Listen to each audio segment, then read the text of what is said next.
నల్గొండ జిల్లాకు చెందిన ఓ మహిళకు అరుదైన శస్త్రచికిత్స చేసి ప్రాణం కాపాడారు హైదరాబాద్కు చెందిన యశోద ఆసుపత్రి వైద్యులు.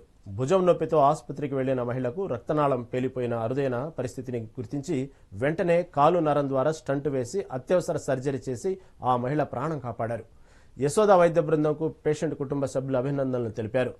రుమటైడ్, ఆర్థరైటిస్ వంటి ఇమ్యూన్ వ్యాధుల వలన ఏర్పడే సిడోనరిజం ప్రమాదం ఎంత తీవ్రంగా అయిందో ఈ ఘటన ద్వారా తెలుస్తుంది. ఆరోగ్యం పట్ల ప్రజలు అప్రమత్తంగా ఉండాలని డాక్టర్లు సూచిస్తున్నారు. సో వెంటనే తను రాగానే ఐసీయూకి అడ్మిట్ చేసాం, సిటీ స్కాన్ చేసాం. రక్తనాళం పగిలిపోయింది, కానీ ఆ మజిల్స్ ఏవైతే ఉన్నాయో కండరాలు ఉన్నాయో అది కంప్లీట్గా ఓపెన్ అయిపోయేలాగా చేయకుండా హెల్ప్ చేసింది. అంటే తన బాడీయే తనకు హెల్ప్ చేసింది. సో దీనికి ట్రీట్మెంట్ పరంగా 2 రకాల ఆప్షన్స్ ఉంటాయి. ఒకటి ఏంటంటే ఇక్కడ కంప్లీట్గా కోసి ఆర్టిఫిషియల్ ట్యూబ్ ఒకటి తీసుకొని బైపాస్ చేయడం. రెండవది ఏంటంటే స్టెంట్ వేసి, దానిలో 2 రకాల స్టెంట్స్ ఉంటాయి. ఒకటి ఏంటంటే జాలి లాంటి స్టెంట్, మనకు నార్మల్గా హార్ట్ పేషెంట్స్కి వేస్తూ ఉంటారు కదా, అలాంటిది. రెండవది ఏంటంటే కవర్డ్ స్టెంట్ అంటారు. అంటే ఇది మామూలుగా మనకు పైప్ ఎలా ఉంటుందో అలా.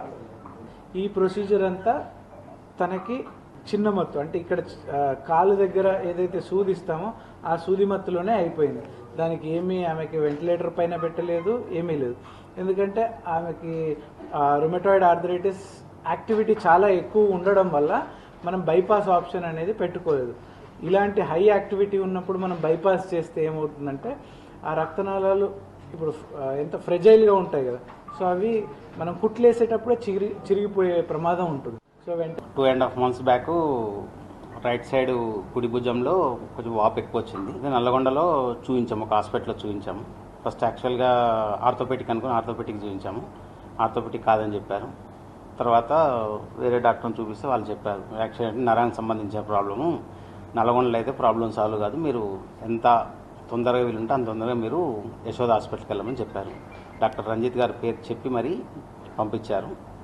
సంతోష్ డాక్టర్ గారు మాకు రిలేటివ్, సంతోష్ సార్ని కలిసాము, యాక్చువల్ ప్రాబ్లం చెప్పాము. వాళ్ళు ఇక్కడున్న రిపోర్ట్లు చూశారు. చూసి మాకు ఇమ్మీడియట్లీ రెస్పాండ్ అయ్యారు. Within 48 hours 24 to 48 hours control చేసి ప్రాబ్లం సాల్వ్ చేసి లైఫ్ రిస్క్ లేకుండా చేశారు. ఇప్పుడైతే ప్రజెంట్ సేఫ్.